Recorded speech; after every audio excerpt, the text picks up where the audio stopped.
Nigeria, les opérations militaires pour vaincre la rébellion de Boko Haram pourraient durer plus longtemps que prévu. Ce sont là les propos tenus ce lundi par le président Muhammadu Buhari.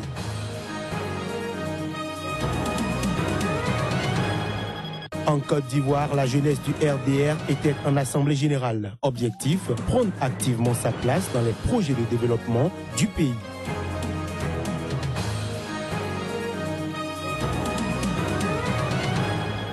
Enfin, au Gabon, les jeunes entrepreneurs sont à l'honneur. Ils ont en effet reçu le prix du meilleur bureau junior Achievement Zone Afrique.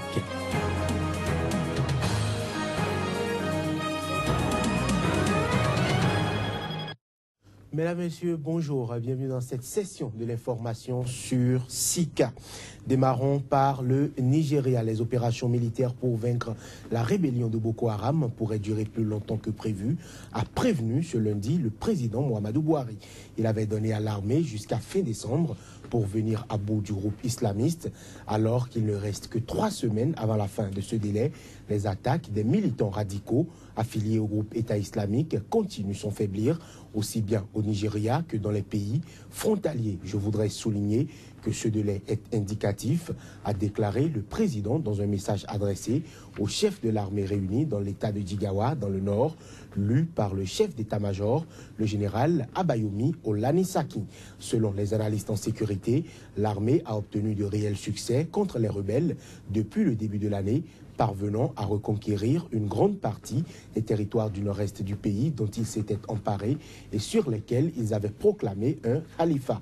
Et les capacités d'attaque de Boko Haram ont été considérablement réduites. Un projet d'accord politique pour sortir la Libye du chaos a été mis sur la table du dialogue devant des représentants des deux autorités rivales qui se disputent le pouvoir. Seulement, la prudence domine sur ses chances de prospérer après l'échec des précédentes tentatives. Reportage. C'est sans la participation de l'ONU qui tente depuis des mois de trouver une solution à ce conflit que ce texte a été négocié dans le secret au cours d'une réunion en Tunisie. Il s'agit de la première fois que des représentants des autorités libyennes rivales se rencontrent pour négocier sans la présence de tierces personnes.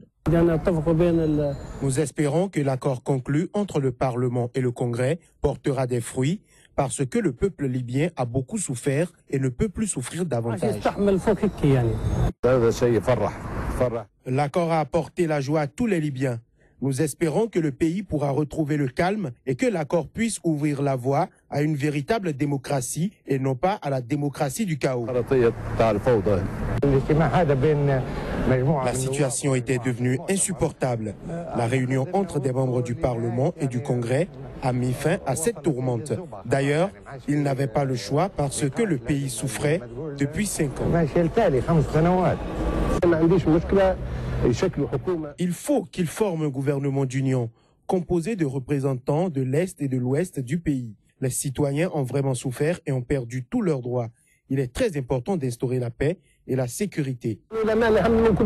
Située à moins de 300 km des côtes européennes, la Libye est livrée à des milices armées depuis la chute de l'ex-dictateur Muammar al-Kadhafi en 2011. Depuis 1 an, 2 autorités rivales se disputent le pouvoir, une situation qui a permis au groupe djihadiste État islamique de monter en puissance. Je l'annonçais en titre, après avoir pris une part active pour la victoire du candidat du RHDP au présidentiel du 25 octobre en Côte d'Ivoire, la jeunesse du Rassemblement des Républicains de Côte d'Ivoire, RDR, veut prendre sa place dans les projets de développement du pays, mais aussi soutenir Alassane Ouattara dans sa démarche de faire du Rassemblement des Oufouettistes pour la démocratie et la paix, jusqu'ici constitué de 4 partis, un seul parti unifié. Rue Le Pic, Cocody, Bican, siège du Rassemblement des Républicains du Côte d'Ivoire, RDR, Assemblée Générale des Jeunes de ce parti. Oh, les fiers Ivoiriens, voici le RDR. Ici, certains se souviennent encore des slogans de la dernière campagne présidentielle réussie ensemble. Pour ces derniers, l'occasion n'a jamais été aussi belle pour féliciter Alassane Ouattara pour sa victoire au présidentiel du 25 octobre, mais lui témoigner leur soutien pour les chantiers de son deuxième mandat. Le président de la République a un nouveau projet, le parti unifié. Il a dit à maintes reprises, et pour aller à ce parti unifié, le RDR doit unir toutes ses forces. Et les forces du RDR, c'est essentiellement la jeunesse. Et donc, il est question pour nous de dire à cette jeunesse-là que le président Alassane Ouattara, dans son union avec le président Henri Konan Bédié, ont réussi à prouver à l'opinion nationale et internationale que ce sont des personnes à qui tous les Ivoiriens doivent avoir confiance. Les jeunes du Rassemblement des Républicains du Côte d'Ivoire semblent confortés dans leur logique.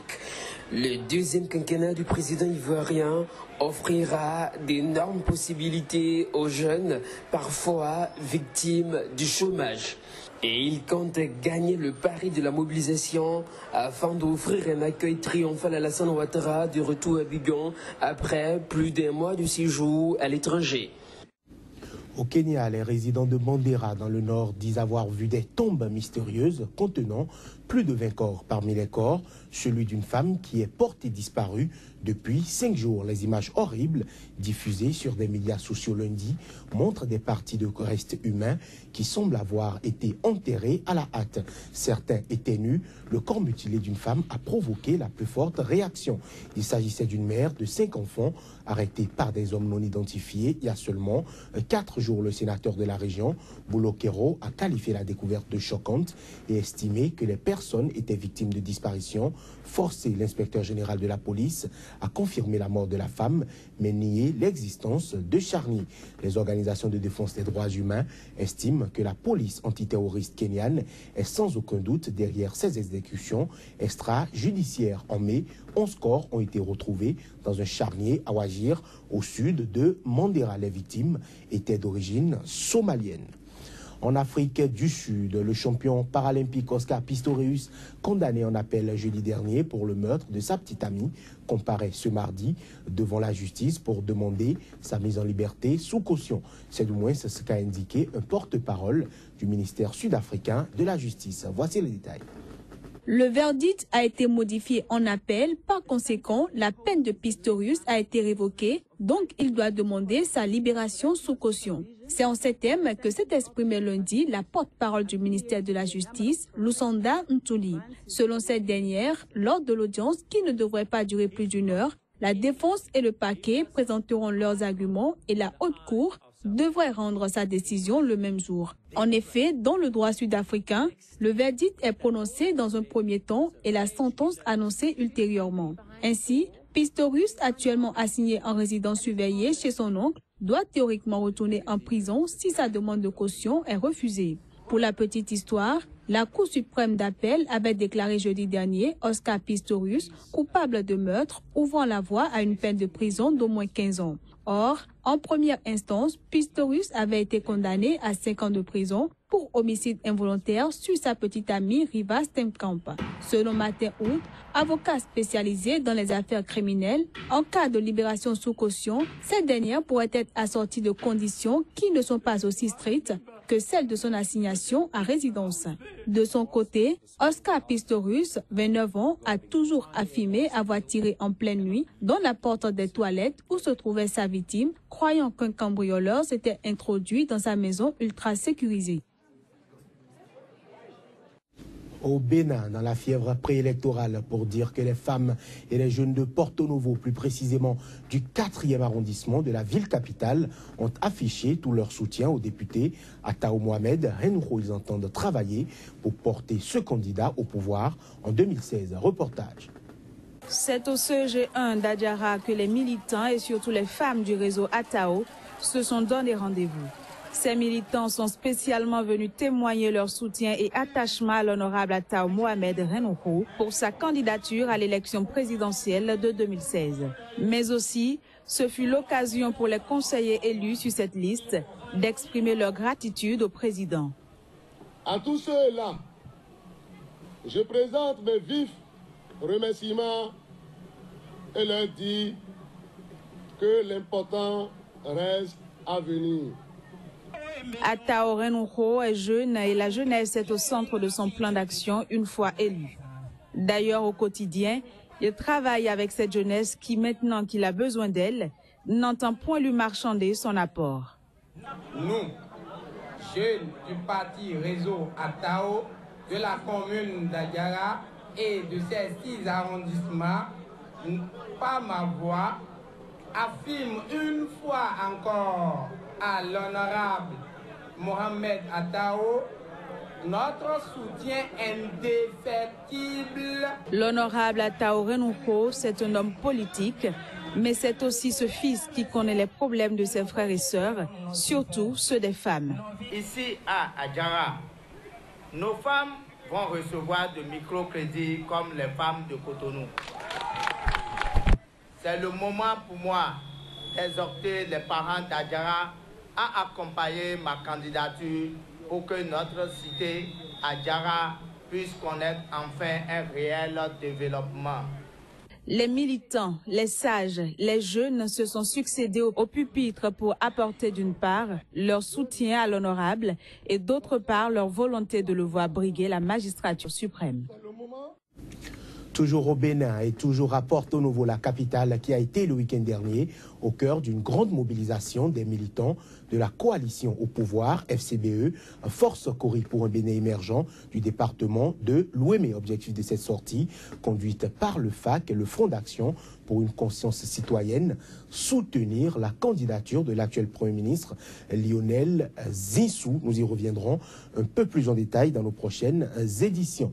Direction le Gabon, qui n'a pas pu remporter le grand prix de la compétition africaine des jeunes entrepreneurs. Il s'est tout de même arrogé la première marche du podium du meilleur bureau Junior Achievement Zone Afrique. Une fierté pour le comité d'organisation qui voit là le début d'une belle aventure de l'entrepreneuriat jeune. Et ils ne sont pas les seuls à y croire. Constat, Paul Avougou Ndila.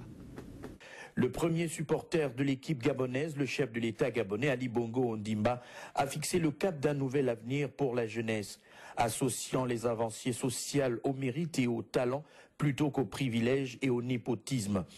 Avant le verdict final, il n'a pas manqué de soutenir sportivement toutes les équipes et spécialement celle du Gabon, tout en rappelant son engagement pour la jeunesse gabonaise. Si les Gabonais ne sont pas prêts au Gabon de demain, à travers leur art et leur culture entrepreneuriale, naturellement, ils ne bénéficieront pas de cette croissance. Et c'est ça tout l'objectif visé par l'organisation de tels événements. Les entreprises Métis, Innova Africa, As Untuk et Terroir J, les ambassadeurs du Gabon avaient face à eux des équipes beaucoup plus expérimentées qui totalisent pour certaines, comme l'Afrique du Sud, plus de 20 ans de participation au GA. Au cœur du système, les juges reconnaissent la pertinence des projets cette année et estiment avoir été les plus équitables possibles. Il revient donc au Gabon de capitaliser les enseignements de cette édition et de corriger les erreurs. Il faut aussi dire à nos jeunes qu'au-delà du projet, il y a également ce qu'on met derrière, c'est-à-dire comment est-ce qu'on vend le projet.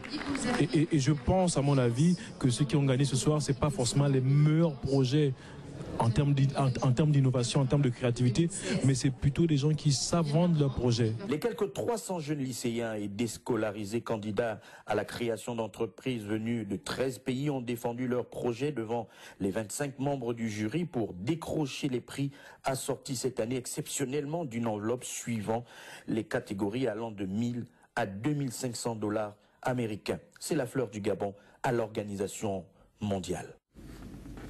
Voilà qui met un terme à cette édition. Merci de nous avoir suivis. Agréable journée à chacun et à tous.